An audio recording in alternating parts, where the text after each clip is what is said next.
Hello everyone, welcome to YouTube channel MB learning point. મિત્રો, આજના વિડીયોમાં આપણે જોવાના છીએ 7મી નવેમ્બર રિલેટેડ ખૂબ જ મહત્ત્વના અને ઇમ્પોર્ટન્ટ કરંટ અફેર્સના ક્વેશ્ચન.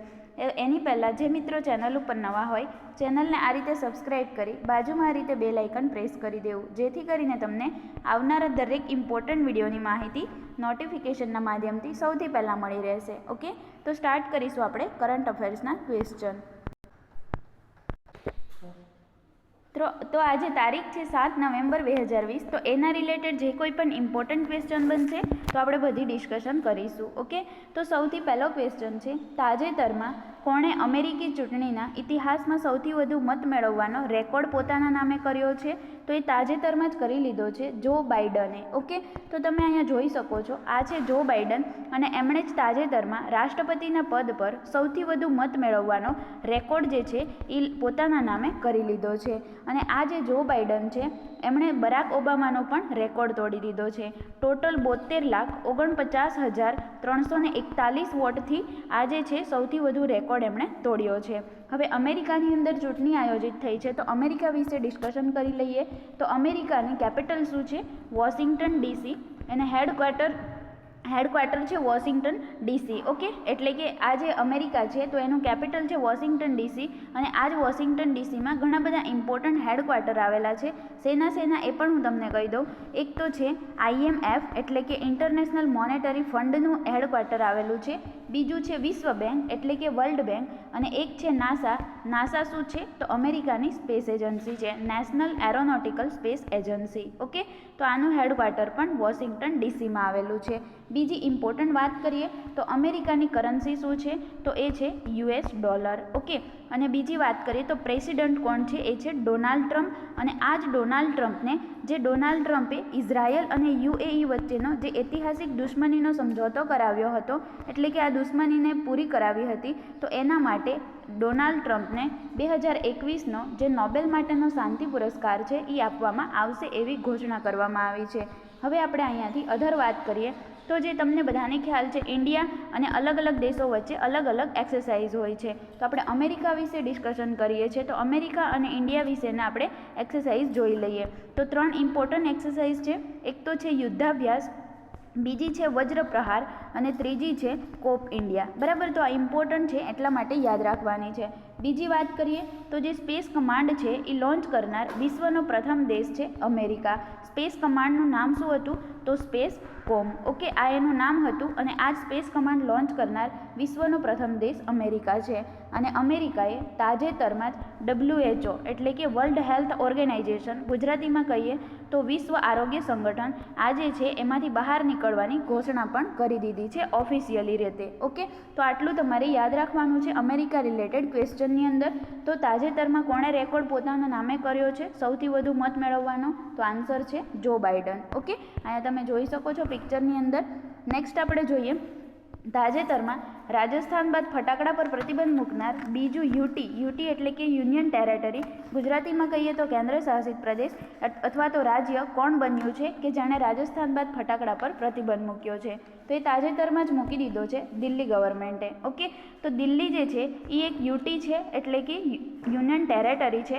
તો કોરોનાનું જે વધતું જતું સંક્રમણ છે તો એના કારણે દિલ્હી ગવર્મેન્ટે ફટાકડા પર પ્રતિબંધ મૂકી દીધો છે. ઓકે, અને થોડા સમય પહેલાં જ, એટલે કે સૌથી પહેલાં ફટાકડા પર પ્રતિબંધ મૂકનારું રાજ્ય કયું બન્યું છે? તો એ છે રાજસ્થાન. ઓકે, તો આટલું તમારે યાદ રાખવાનું છે. અહીંયાથી એક ઇમ્પોર્ટન્ટ ક્વેશ્ચન યાદ રાખવાનો છે કે જે હરિયાણા છે એને ચીની ફટાકડાના વેચાણ અને ચીનથી આવતા ફટાકડાને દંડનીય ગુનો ઘોષિત કર્યો છે. એટલે કે ચાઇનાના જે કોઈ પણ ફટાકડા હશે તો એને જે કોઈ પણ વ્યક્તિ વેચાણ કરશે તો એની સામે કાર્યવાહી કરવામાં આવશે, એવું હરિયાણા ગવર્મેન્ટે ઘોષિત કર્યું છે. ઓકે, દિલ્હીએ આની ઉપર પ્રતિબંધ મૂક્યો છે. તો દિલ્હી વિશે જાણી લઈએ.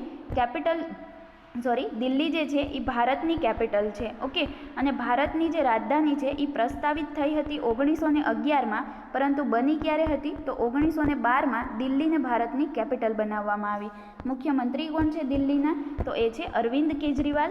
ઓકે, અને દિલ્હી યુટી છે, યુનિયન ટેરેટરી, એટલા માટે ત્યાં આગળ ઉપરાજ્યપાલ હશે, એટલે કે લેફ્ટનન્ટ ગવર્નર. તો એમનું નામ શું છે? અનિલ બેજલ. તો આ પણ તમે યાદ રાખી શકો છો. દિલ્હી રિલેટેડ વાત કરીએ તો દિલ્હી તમને બધાને ખ્યાલ ખ્યાલ હશે યમુના નદીના કિનારે વસેલું છે અને આ જ યમુના નદી ઉપર 2018માં દિલ્હીના મુખ્યમંત્રી અરવિંદ કેજરીવાલ દ્વારા સિગ્નેચર બ્રિજનું ઉદ્ઘાટન પણ કરી દેવામાં આવ્યું હતું. તો આ પણ તમે યાદ રાખી શકો છો. બીજી ઇમ્પોર્ટન્ટ વાત કરીએ દિલ્હી રિલેટેડ, તો દિલ્હીમાં ભારતની પ્રથમ જે પ્લાઝમા બેંક છે એ સ્થાપિત કરવામાં આવી છે.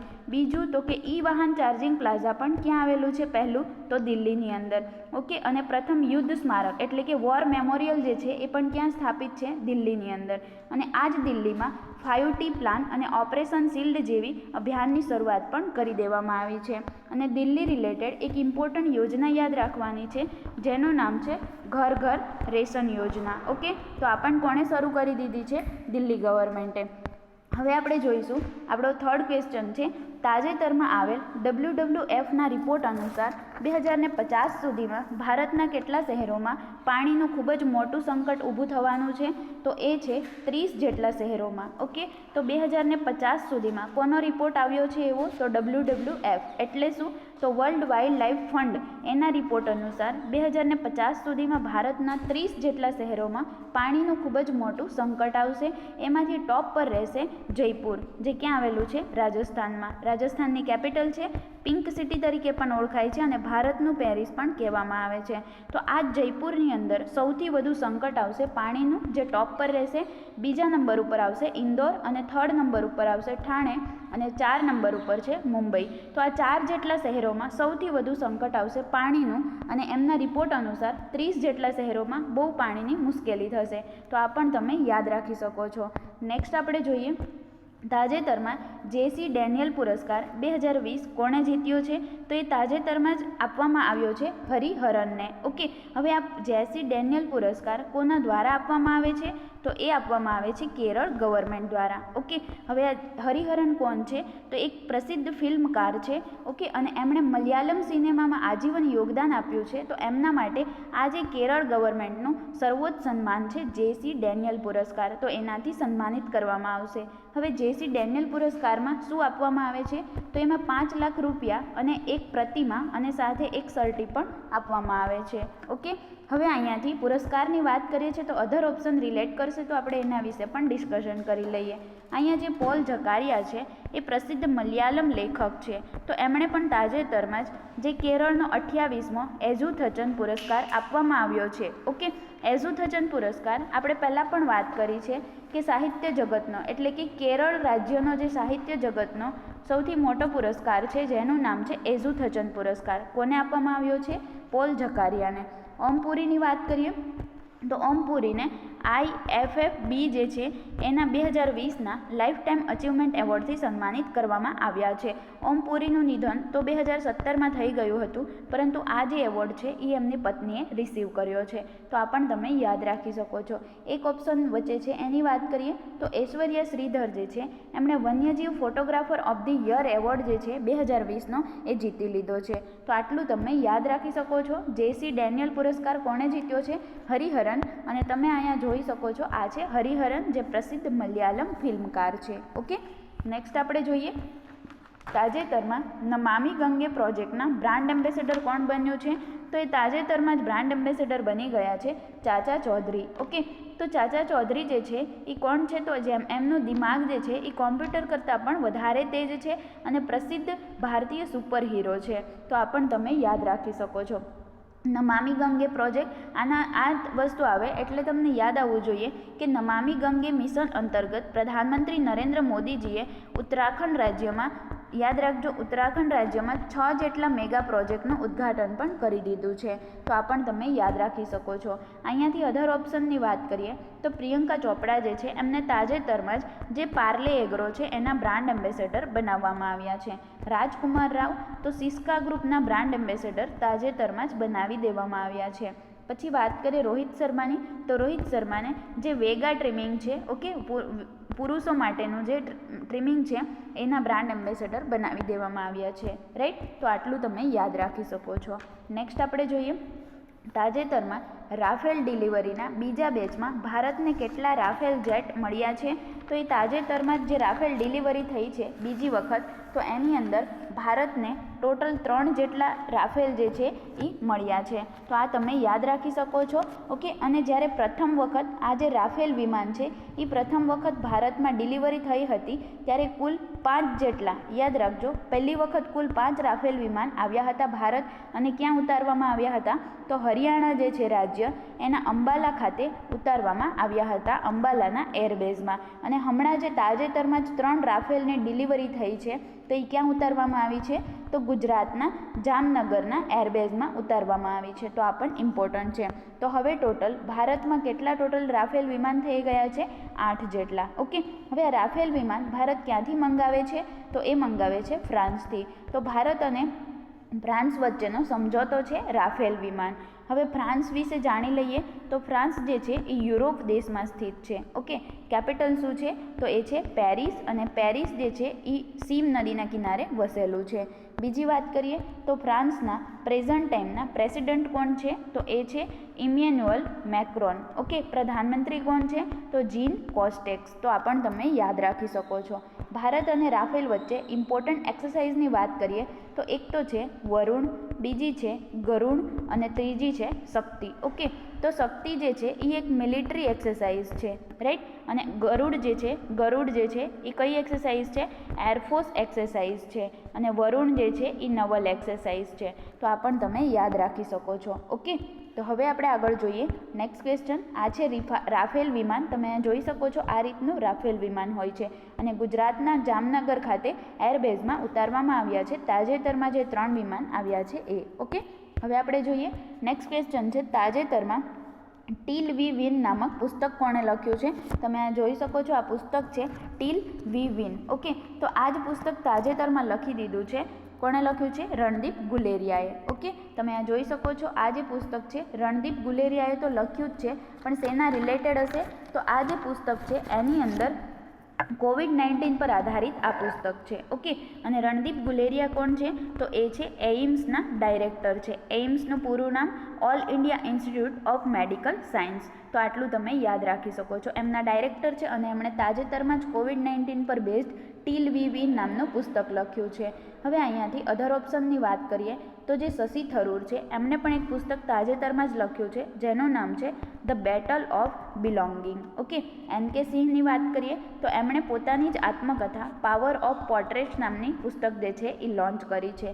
મનોહરલાલ ખટ્ટર જે હરિયાણાના મુખ્યમંત્રી છે એમણે પણ તાજેતરમાં ધ એર એક્ટ 1981 નામનું પુસ્તક લોન્ચ કર્યું છે. ઓકે, આપણો જ આન્સર શું છે? ટીલ વી વિન પુસ્તક કોણે લખ્યું છે? રણદીપ ગુલેરિયાએ. તો અહીંયા તમે જોઈ શકો છો કોવિડ-19 બેઝ પર આધારિત છે. આ છે કોરોના વાયરસ. ઓકે, અને એના રિલેટેડ ઇન્ફોર્મેશન હશે આની અંદર. હવે આપણે આગળ જોઈએ નેક્સ્ટ ક્વેશ્ચન. તો નેક્સ્ટ છે તાજેતરમાં ઇન્ટરનેશનલ ડેરી ફેડરેશનમાં કોનો સમાવેશ કરવામાં આવ્યો છે? તો પહેલાં તો IDF શું છે એ જાણી લઈએ. IDF એટલે કે ઇન્ટરનેશનલ ડેરી ફેડરેશન. તો આ જે છે આ એક શું છે?